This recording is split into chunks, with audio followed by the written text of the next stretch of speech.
So a lot of y'all gave me a little clue in the comments that this particular episode is supposedly the best in the series. Your words, not mine.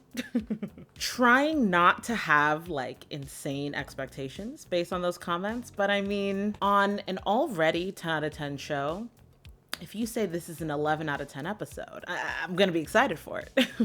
I am very excited because they left us on a diabolical, a disrespectful cliffhanger in the last episode.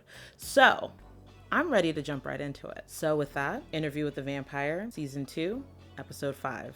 Let's go. You know what? Okay, I usually skip the like previously on Interview with the Vampire, like, you know, the little recap, but I'm gonna watch it because I know they're gonna include clips that are relevant to this, and so I need to make sure I don't miss a detail. This is the part of my story where you said, give it to me.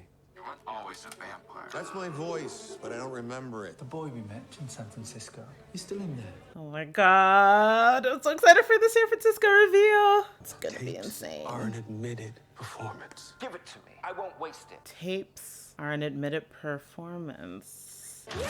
And fucking him! Oh no, Claudia. Things got a little heated. With a boy. Things got heated with a boy. Wait, I'm sorry. I don't know why I'm already overwhelmed. Like, I kind of feel like I'm not ready to see what's going to be revealed in this episode. No, I am ready. I am ready. I am strong. It's like the whole thing with like when the dog is chasing the car and then when it finally catches up to it, it doesn't know what to do with itself. Like, that's how I feel right now. Don't be afraid. Just start the tape. We had it figured out, didn't we? Our proper roles, a less dictatorial approach to the coven is embraced by my love, a dreamy kind of balance. We broke into the same library every night that month, laid our backs on long tables, and stared up at the ceiling. Hot. And why not pass a month that way? An effortless, eternal life ahead of us. First of all, him saying our proper roles is an interesting choice of adjective. Proper. I mean, I already, you know, spoke about this before, but essentially that whole dynamic switch that happened at the end of the last episode, it's essentially the two of them, I guess, settling back into, I don't know if it's necessarily proper roles, but it's more of like their previously established roles, right? Armand's previous role as, gosh, I don't even know how to like describe it, but like, I mean, I guess I'll call it what it is, like sexual slavery. And Louis as a pimp slash purveyor of debauchery. I don't know.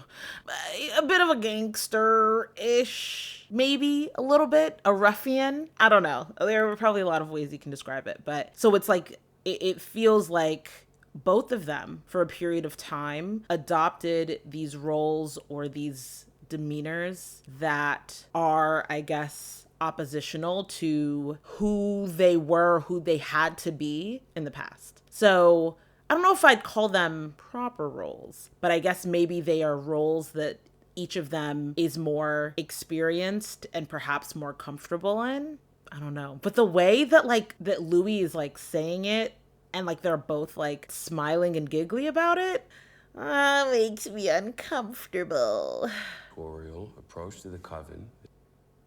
A less dictatorial approach to the coven. What does that mean? Because what Louis suggested in the last episode was that Armand essentially relinquished control of the coven to Santiago to basically wait for him to fail and then wait for the coven to come back to him. But I'm just sort of, I don't know. I guess we'll see in this episode what exactly happened there. But them smiling about it, like, I'm like, something feels a little sinister, I have to say. It occupied one's time when one was ignorant of the plotting around him. Grab that.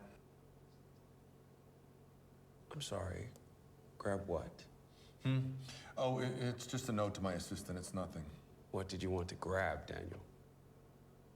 It's a thing with syntax. I see it a lot. The impersonal pronoun one's Interesting. becomes the third person. Him stops being I or me. And that indicates what? You're circling something? Daniel's too good. Daniel's too good. Or it's daytime, and the vampire of Louis' age is fighting the narcoleptic pull of the sun. Okay, always an excuse. Hello? Oh, it's Rashid. Who is that? Is this Malik? It is, sir. You're gonna chase me down in your little Jimmy Choo sneakers, huh? What? I'm sorry, do they like hire people to hunt? Your friend here is a hot-headed young man, huh? Tell him to buy a Bugatti, crash it into the guardrails.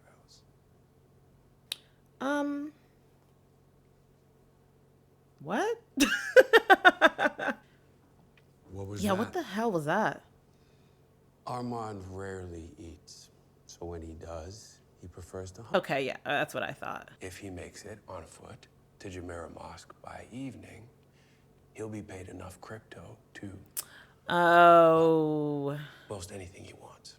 Okay, he did read as a crypto bro, low key. He's ditching us. His methodology, it's never violent, I assure you. What? Okay. You know, it's so funny. I'm so sorry. Okay, sorry. People in the comments keep being like, you don't need to apologize. We like to hear you pause and talk. But I always feel like, you know, when it's only been 5 minutes and 30 seconds, it feels like excessive. But I'll try to curb my apologies. The thing that's interesting here, though, is it, in a way, it kind of feels like Louis' demeanor in the interview matches that of him in the point of the story that he's telling. Does that make sense? Like, he's giving, I guess, what I called last episode Pimp Louis. Like, he's giving Pimp Louis energy in the interview right now, which differs from Louis like 2 episodes ago. So anyway, I just thought that was interesting. Maybe it's not even interesting. Right place before the theater burns down.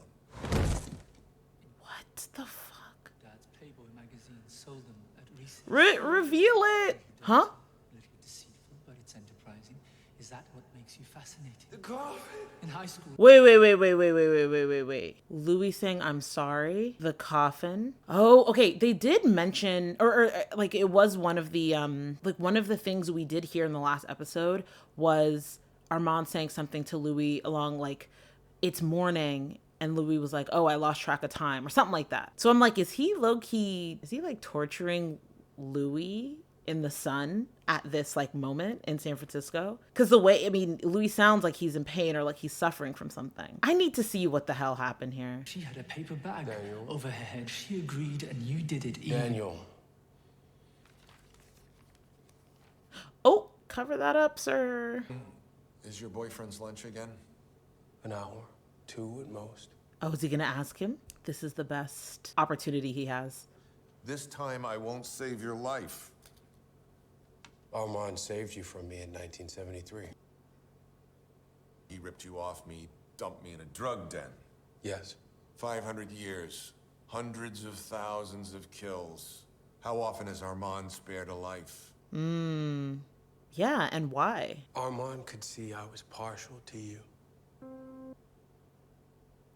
Armand preserves my happiness, even when I don't or can't. He had a hunch, This piano. fruitful in later times. Okay, sure. Let's go with that. I was gonna say that doesn't sound logical. Our first interview, the fog. What's the question, Daniel? What happened? We had drinks, you paid. We tapped to your place in Divisadero. Did we? Oh, honestly, wait, I'm pretty sure. Okay, I'll have to check back and look. I think when they first like revealed it and they showed the two of them in that flashback, I was like, hold on a second. Did they? I mean, if something happens, you know, I'm cool, but If something happens, I'm cool. Hold on, Daniel. Let's keep this flashback. Let's keep it going. I want to see how this ends up. So I'm glad I'm not the only one wondering, because as we've long established in season 1, I am Daniel. Daniel is me. So both of us are like, did y'all fuck? What if the answer is yes? That'd be crazy. Okay. Louis' look, though. Uh-oh. I own a few of these places. real estate mogul? Oh, I'm a lot of things. Oh shit. Is this like a wait, because Daniel looked, hold on a second. Shut up. Shut up. Oh. Does that scare you, boy?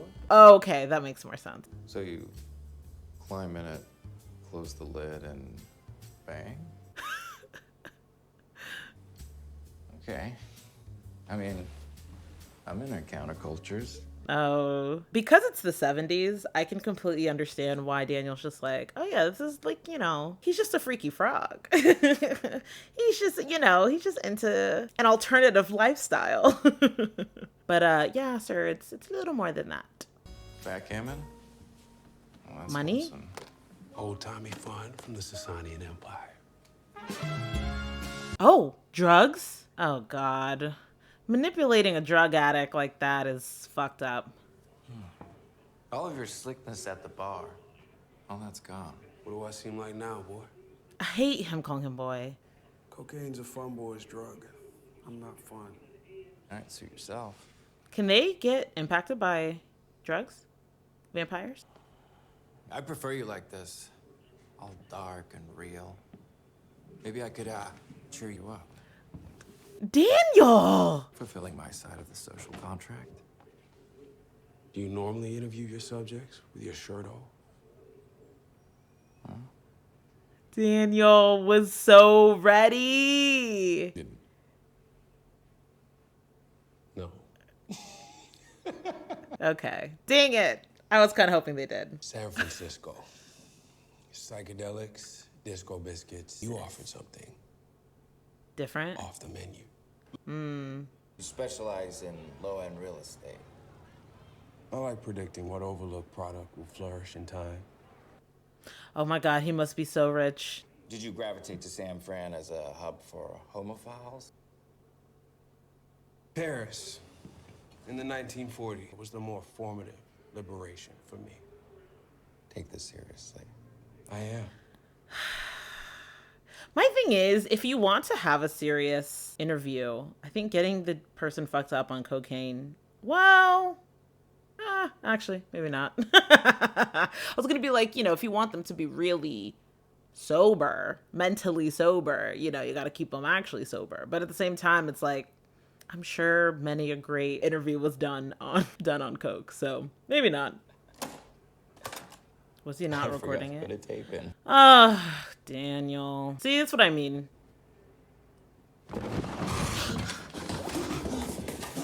Well, that's one way. Hi. Fuck, man. Are you the Zodiac Killer? Oh my gosh, not the Zodiac Killer. See, like now he's doing this interview under duress. He's like, he's gonna kill me. Don't be afraid. Just start the tape. Title.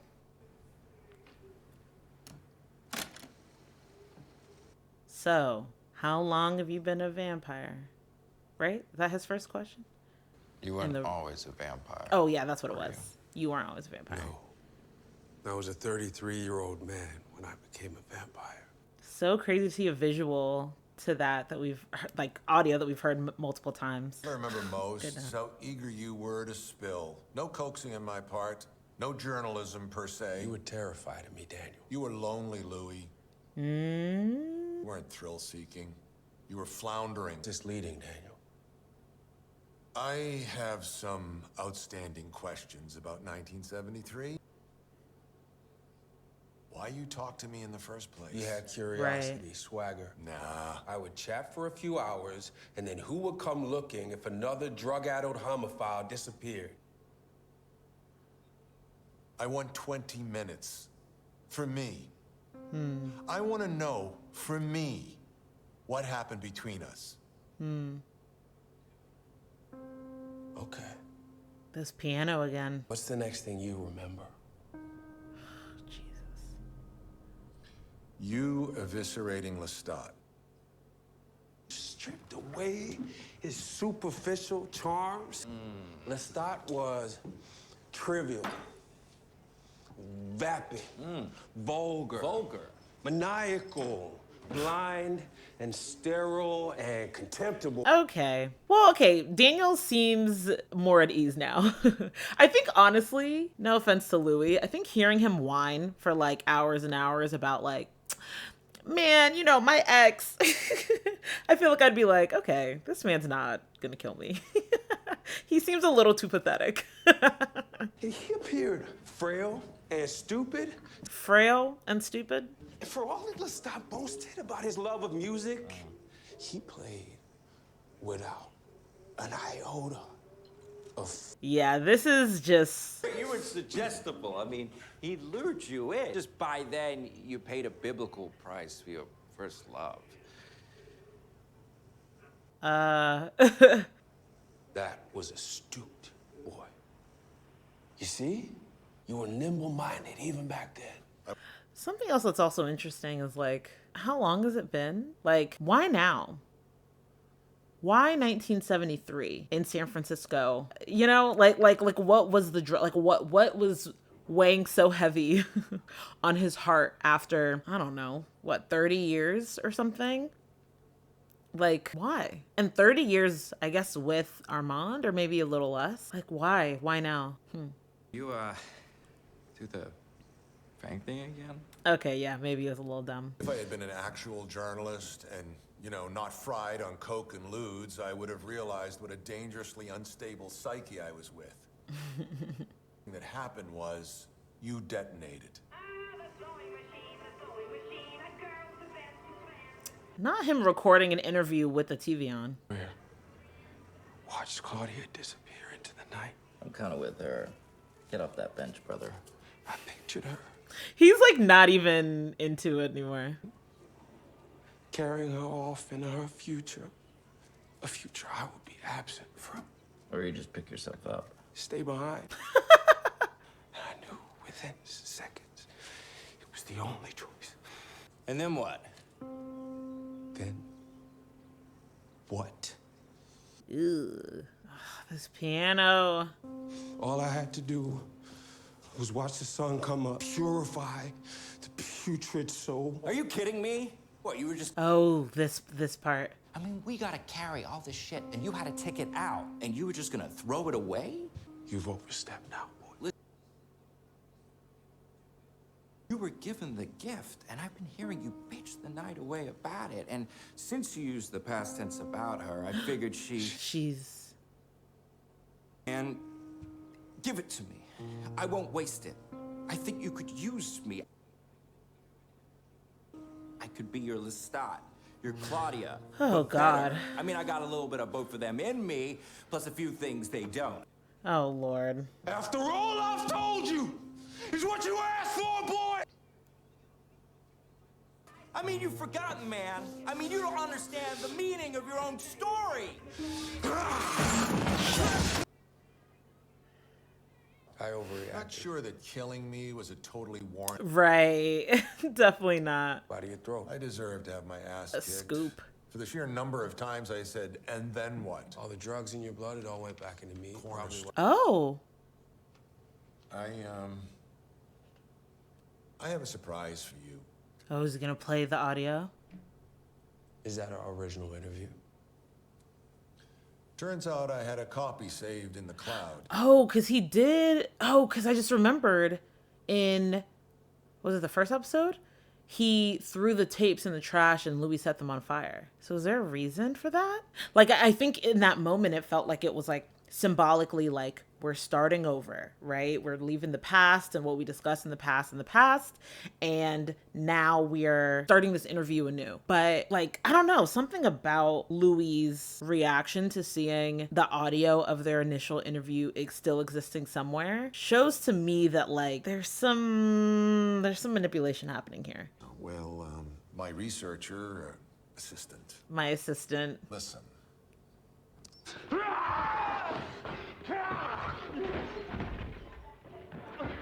I feel like probably Louis doesn't remember the Armand part.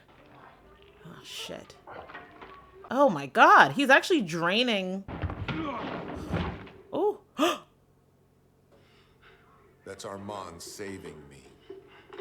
He hit that wall pretty hard. What